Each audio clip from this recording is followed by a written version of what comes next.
Hi, everybody. Welcome to another edition of Kirk's Critters Plus on WLNX Plus.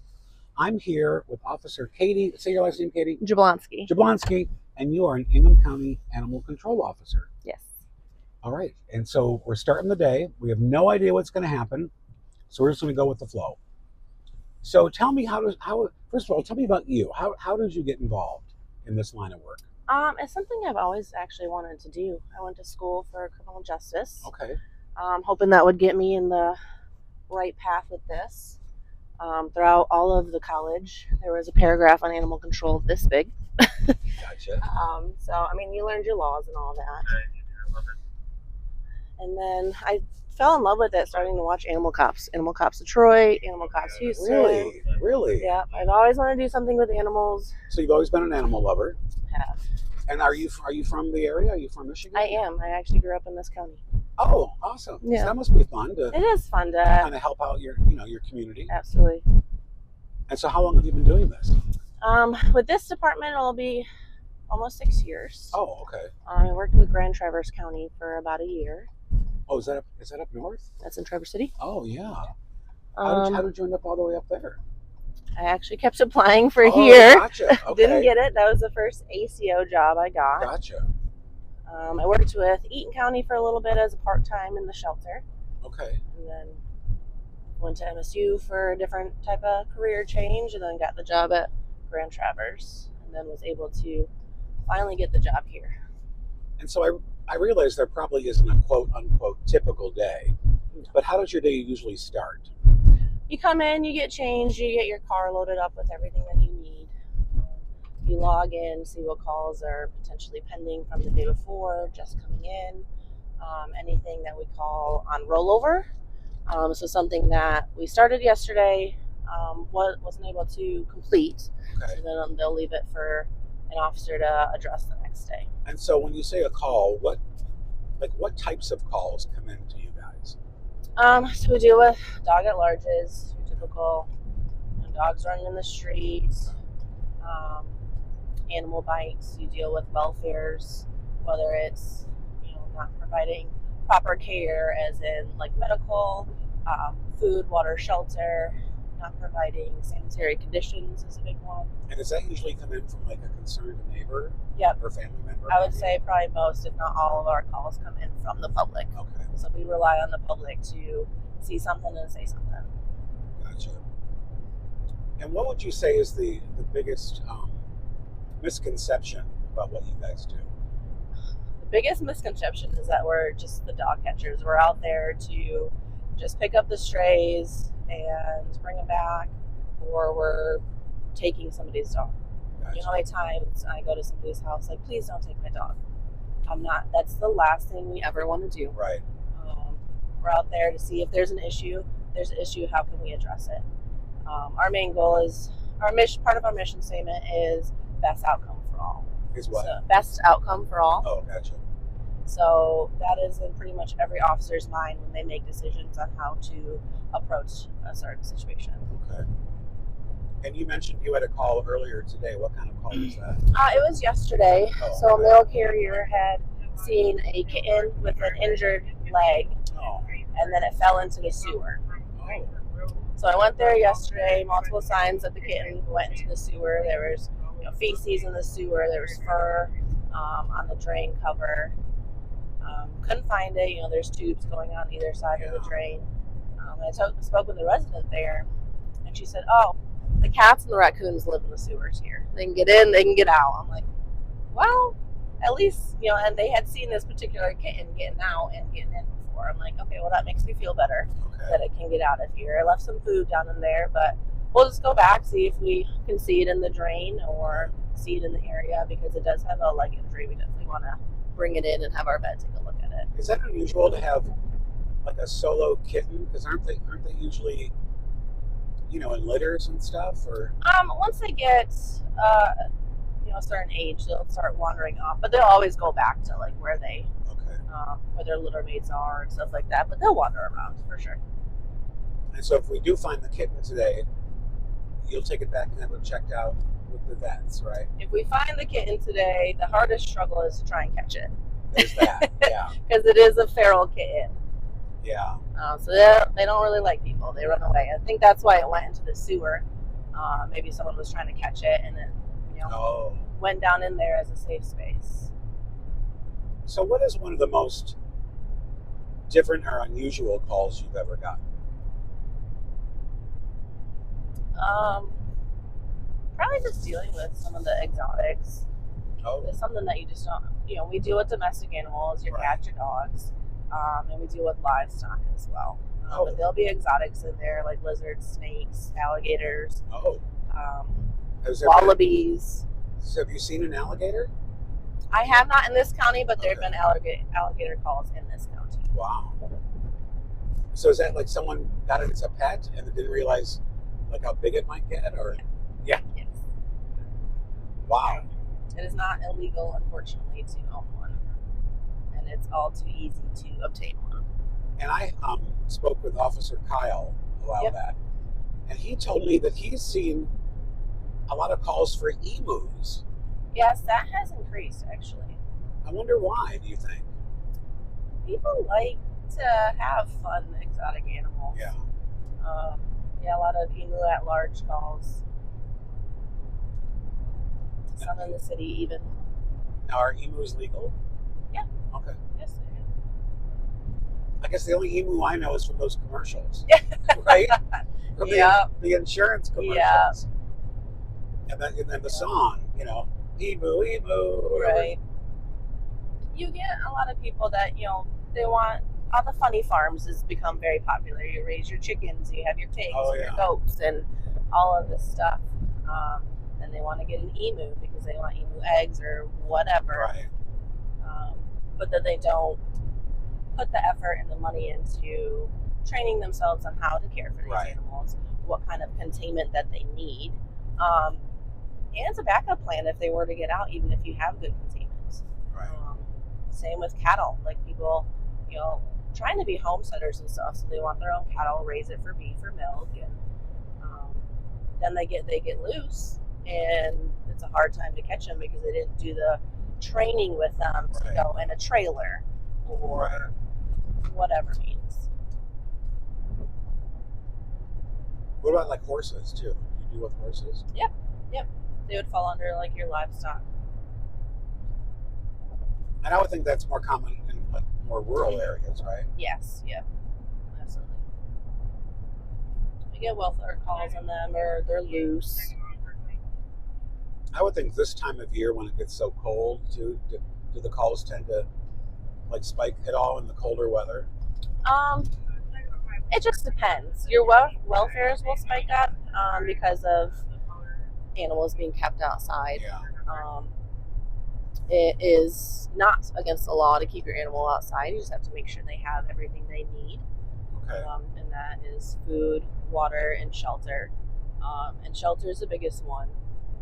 Well, yeah. People just put a box outside or a barrel and think that's great. And that doesn't cut it, does it? It doesn't. Yeah. If you're going to keep your animal outside, I highly recommend people just put a little bit of money in, build a nice shelter, build something that's insulated, build something that is windbreaking, so it has all four walls, the doggy door, something that they can, even just if it's a hole, put something over that hole so that flap can cover the breeze from coming in there. And then something that's of adequate size. So your animal's going in there, and the only heat that they have is on their body. So they need something that is small enough, but yet big enough to move around, but small enough that they can maintain their body heat inside. And you don't want anything that's going to stay wet, right? Correct. So blankets and stuff are no-go. They absorb the moisture, they freeze, and they make the animal cold. If you want straws, the only thing that we recommend, because it's hollow, so it's water wicking and stuff. So the straw definitely can help with windbreak if you throw in a bunch, but it definitely just keeps them dry. That's the biggest thing, that they stay dry so that they can stay warm. You see a lot of people like just throw in like a small layer of straw on the bottom and call it good. No, you need more. No, you need to basically shove that whole thing full of straw loosely. Yeah. And then they'll burrow in there and stay warm. And are you a pet parent yourself? Yes. What do you have? I have a 16-year-old beagle. Oh. Yep, he's an old man. Oh. And then a 3 to 4-year-old pit bull Irish wolfhound mix. Okay. And they get along okay together? Oh yeah. Yep, they get along good. The young one obviously wants to play, and the old one just wants to sleep. So Right. Well, that happens. It's not the best match, but that they happens. coexist pretty well. And I'm sure they keep each other company when you're gone. Yeah, yeah. Yeah, they're fun. But they're, a lot of responsibility. Oh yeah, I'm a cat dad, and it's my first time being a cat dad. I've had my boy for 4 years now. I'm still learning. Yeah. I'm still learning his love language. Yeah. Because he's a talker. He is a talker. Especially when he's hungry. He'll be all lovey-dovey 1 minute, but then if he's hungry, he lets me know it. Yep.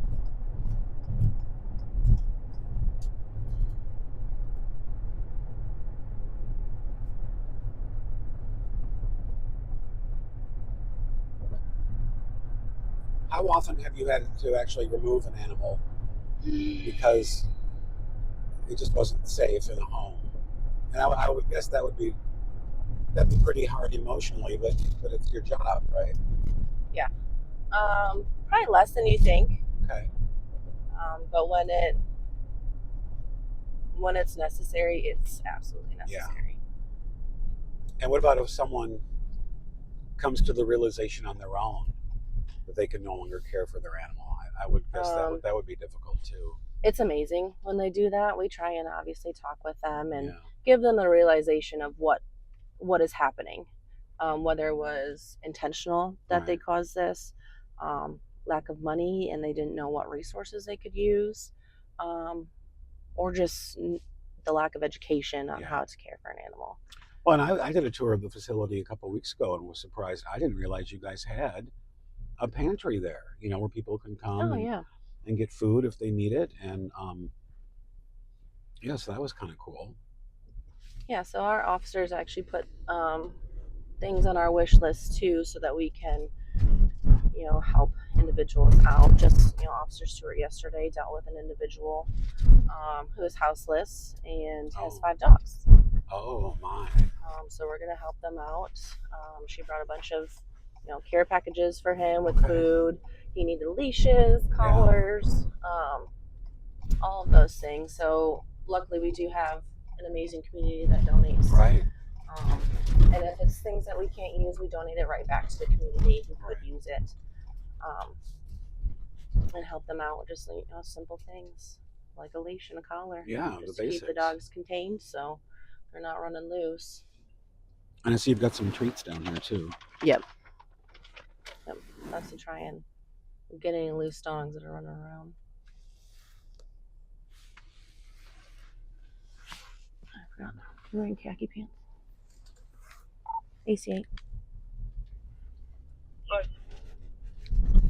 I'll have a ride along with me today. White male, blue jacket, khaki pants. Appears to be old. And how many officers are there? So our full staff is 6 officers. Okay. We currently have one that's in the last stage of training. So we've been down to 5 officers for about a year and a half. Oh, okay. Just trying to get someone new. So you kind of have a rookie who's kind of learning. You do. The ropes. Mm-hmm. Yep. You can, only train them so much, but experience with this type of job is and will they do ride-alongs as well to try and get? So that's what they go through. Field training course. 4 stages. Stage 1, they do 25% of the work, then 50, then 75, and then right now he's in the stage where he does all of the work. Oh, okay. And gets graded every day. Oh, okay. And then it's either going to be a pass or fail situation. And remind me, Kyle kind of explained it, but so you are you're a police officer, but only with how does that work again? Yep, so we're animal control officers. Okay. We still are law enforcement. Right. We just have a small niche of laws that we do enforce. Okay. So state laws, local ordinances pertaining to domestic animals and livestock. But so you can't go out of that realm. Correct. Yep. Okay. Yeah, we can only enforce the state laws, local ordinances within our county. Okay. We can't go outside of our county for that. Oh, I see. And we can't enforce anything like a police officer would enforce. Okay. Okay. But we enforce the Ingham County ordinances. So each city, township, and stuff may have their own ordinances, Okay. whether it be a barking dog complaint or anything like that. Right. That is not something that we enforce. That would be the local police department would have to enforce that. Now, is this considered Old Town now? Or are we still? This? Yeah, we're not quite there yet. That's called the north side. Oh, okay. Yep. We're in like the state streets right now. Gotcha. All right, stop right here and check the sewer. Oh, so this is the. Oh, right here? Mm-hmm. Oh, my. It definitely made me feel better that the resident was like, oh, yeah, the cats and raccoons just live in the sewers. All right, well, let's check it out. So yesterday, this didn't have any water in it. And today it does. So you can see like the hair right here. Oh, yeah. That's what made me think like a cat came in. Right. So I doubt it's going to be down here because it's all wet down here now. How would they get out? It's so far down there. I don't know where these tubes go, if they can climb up this wall, because it's not smooth, you know? Right. Just like cats climb trees. But there's definitely not going to be one in there now since it's all wet. Yeah. And what about, like, there's another one over here. Yeah, that was wet yesterday. That one was dry. So I checked all of them. Didn't hear anything, didn't see anything. Hmm.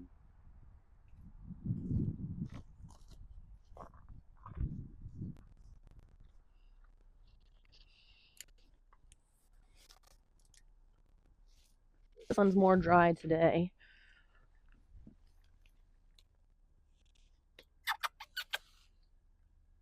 Here, kitty. Yeah, you may know the cat calls better than I do. You're your cat. Come on. No, I need a thing of the treats to shake the container. Yeah, I did that yesterday. I put some food down in there to see if anything would come out. The stinkier, the better when it comes for cats.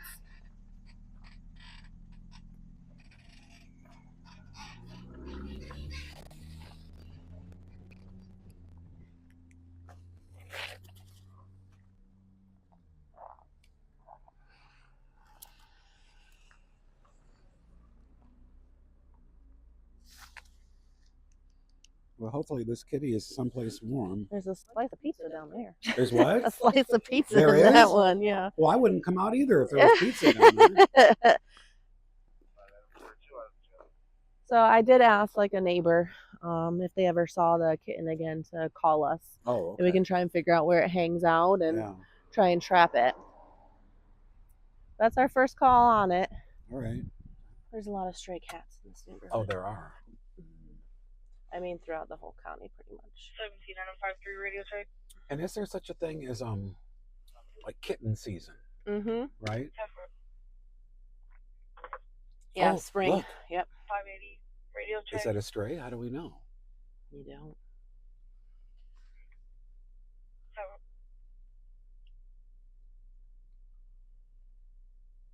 Yep, so kitten season's about spring. Oh, in spring. Okay. Yep. And kitten and cats can have litters multiple times a year. So you'll see it throughout the year, but mainly in the spring. Hmm. And then every shelter gets just overwhelmed. Yep. Mm-hmm. That's why it's so important to get them spayed and neutered. Yep. Yeah, so luckily we've been able to assist with what's called TNR, trap, neuter, and release. Oh, okay. So people who feed community cat colonies, Right. they will reach out to us and get on our list. And when we have a surgery date, we'll try and trap all of them, Okay. bring them in, get them all fixed, vaccinated, microchipped, and take them all back. Gotcha. We do have someone with the shelter. She's the cat coordinator, is what we call her, community cat coordinator. Okay. So she has all the knowledge. We have pamphlets that we hand out to the public too on community cats. From what I've learned on the job is if you just were to take them out of where they're at, you know, I need you to come pick up the stray cat. That's not going to work. So if you take them out, more cats are just going to come in. Right. It's kind of a territory thing. So if you fix them, they're not reproducing. They're not going to let more cats come in because they already got their hierarchy there. And then they'll just, you know, pass away naturally. And do you keep a portable like microchip thingy? I do. Okay, so that way you can, if it's a Yep. stray and it just got away from home. Yeah. So we won't normally just typically respond to stray cats. Oh, okay. We can definitely check on the welfare of the cats if it's a colony that is getting sick, and the person taking care of them is not doing anything about it. Okay. Or any obviously sick or injured cats we go out for. Just a healthy stray cat that happened to be in the area. If we were to come out, we would just scan it for a microchip. If it does have a microchip, we will bring it back to the shelter because we have opportunity to find an owner. Okay. If it doesn't, we just leave it be. And we have a lot of people. I got a call just the other day. Kittens, they're probably a few months old. They were born in fall. Lived outside, they're feral. And someone moved, and they were taking care of the cats there. And someone moved. So did you take them in? Did not take them in. Okay. So they had shelter there. It sounds like the individuals had moved like a while ago, and somebody else was new into the house. Okay. But them just being outdoor community cats, it's just better to leave them where they're at. Yeah. So to bring those feral community cats into the shelter is not going to typically have a good outcome because we can adopt them out. Right. You know, no one. We do have the blue collar cats, so people who have Right. barns and stuff, they come and get the blue collar cats. Right. But at that point, they're still kind of fractious, so they like humans a little bit, but they'd rather just be outside and work. Gotcha. It's like the cat we just saw. That's an example of you would just leave that alone. Yep, for the most it part. looks fine. Okay. Obviously, we're not up close to it, but it was walking just fine, and it looked healthy. it looks healthy. The station. It just depends on how the day is going. Yeah. So I would say probably like 95% of our calls are in Lansing. Okay. So you try to stay in Lansing. If you know, like, okay, maybe a lull right now, but we're probably about to get some more calls, and the percentage of them being in Lansing, so we'll hang out at a park or something. And what time is your usual shift? I work 7:30 to 3:30. Oh, okay. And then we have a 1 to 9 shift as well. Gotcha.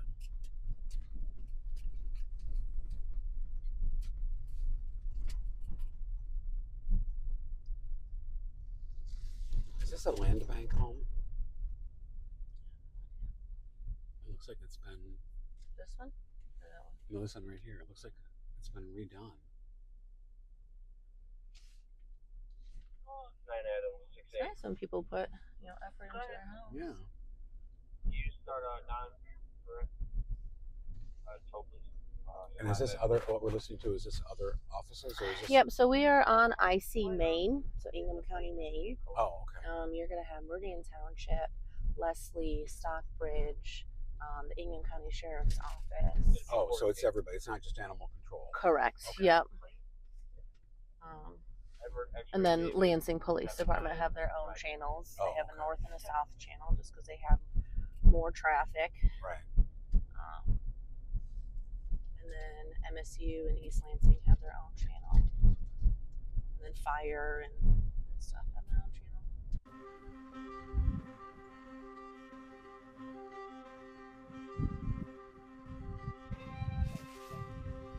This is Officer Jablonski with Ingham County Animal Control. How are you doing?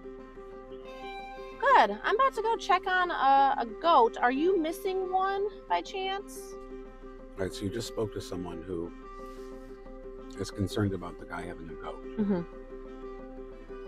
because she's not sure he's able to take care of it. Yeah, but it sounds like she's getting mixed information from this individual, whether he found it as a stray or obtained it from someone, Okay. concerning that he can barely take care of himself, let alone the goat, and has no running water, no electricity, and just doesn't think it's a good situation. Me, is that all right?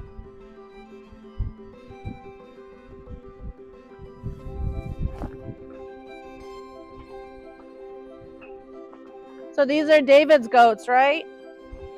These are David's goats? Okay.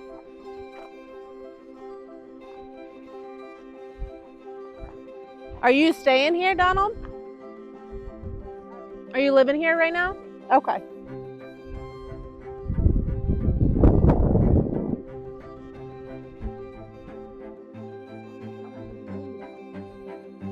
That's Mama. You can tell that's Mama. Over here. Oh gosh, look how tiny they are. The one is right here, that's the one. Look how tiny. He's gonna get a picture of them because they're so cute.